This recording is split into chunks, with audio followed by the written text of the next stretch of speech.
हम लोग हैं संगमम में और आप तमाम जो संस्कृतियां हैं उनके संगम के साथ आपको परिचय करा रहे हैं। और यह है उड़िया संस्कृति का एक स्टॉल।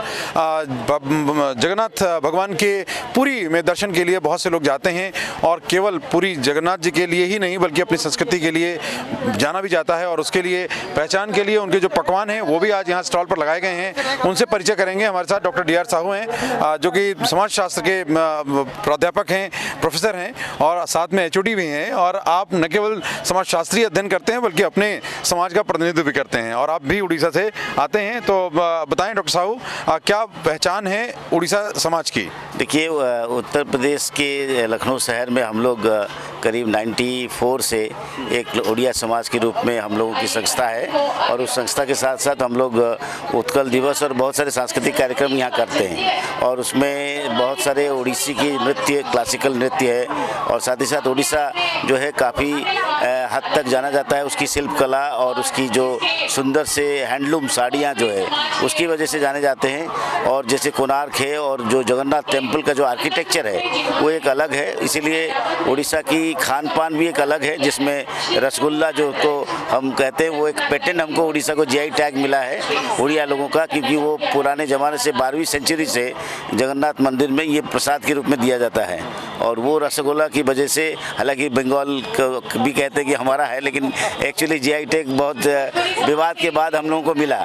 और उड़िया संस्कृति का जो मुख्य बात है, खान पान एक अलग है। दूसरी बात ये कि जो उड़ीसा की जो संस्कृति की कला है, ख़ासतौर पे पेंटिंग, पॉटर पेंटिंग, उसके बारे में हम लोगों ने पूरा उसका डिस्क्रिप्शन दिया है। और ये जो डिस्क्रिप्शन है ये पट्टचित्र के बारे में है और कोणार्क टेम्पल है, उस कोणार्क टेम्पल के आधार पे आप इतना रिच हेरिटेज को देख सकते हैं। साथ ही साथ हम लोगों का जो खास बात है जगन्नाथपुरी का मंदिर है और उसके साथ साथ जो जगन्नाथ मंदिर हमारा लखनऊ उड़िया समाज को भारत उत्तर प्रदेश सरकार योगी जी ने, माननीय योगी जी ने हमको 5 एकड़ की ज़मीन भी दिया है।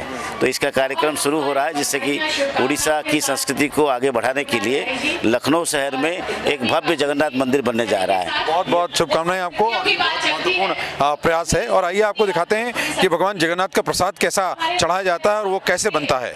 थोड़ा बताएं भगवान जगन्नाथ को कौन सा प्रसाद चढ़ाया जाता है और इसमें ये रेसिपी जो भगवान जगन्नाथ जी को खाना खाने के बाद माँ लक्ष्मी ये पोड़ो पिठा खास करके उनको देते हैं, तभी उनका खाना भगवान का पूरा होता है। कैसे बनता है ये पोड़ा पिठा? ये राइस पाउडर और गुड़ और काजू किशमिश ग्राइंडिंग करके और गरी इसमें पड़ता है, तो ये होता है। और ये अरिसा पिठा राइस पाउडर और गुड़ और काजू किशमिश उसमें पड़ता है। हाँ, ये जगन्नाथ जी को या कोई शादी ब्याह ओकेजन जब मिठाई हमारा देश में मतलब कभी बनता नहीं था, 400 साल पहले का ये हमारी संस्कृति है।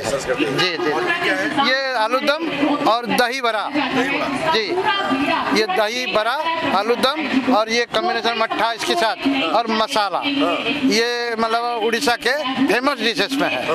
ये तो आप दही बड़ा हर जगह खाते हैं लेकिन ये अधिकार आपका है, ये संस्कृति आपके यहाँ से निकली हुई है, तो बहुत अच्छा है। कुछ और भी जो ऐसे उत्पाद हैं वो इस संस्कृति के, आपने क्या क्या, कुछ खीर है यहाँ पे और ये इसका क्या नाम है? ये पायस बोलते हैं, उड़ीसा में पायस बोला। कैसे बनता है पायस? ये पायस दूध, चावल और खीर और ड्राई फ्रूट। अच्छा, हाँ। तो दूसरी खीर से ये अलग है स्वाद में या अलग है? स्वाद है, अलग है, अलग है, अलग है। भावना का मिश्रण भी है इसमें। और कौन सी खीर है ये?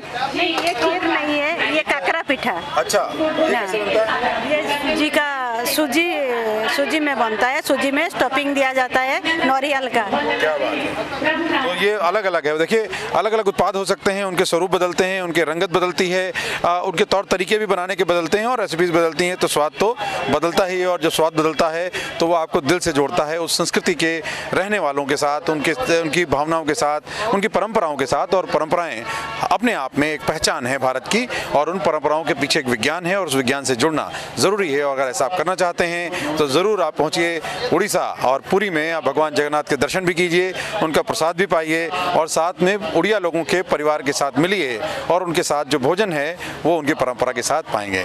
तो स्वागत है, आइए संगमम में जायका लीजिए और जुड़िए संस्कृतियों के साथ। देखते रहिए जय घोष और सुनते रहिए रेडियो जय घोष 107.8 FM। धन्यवाद।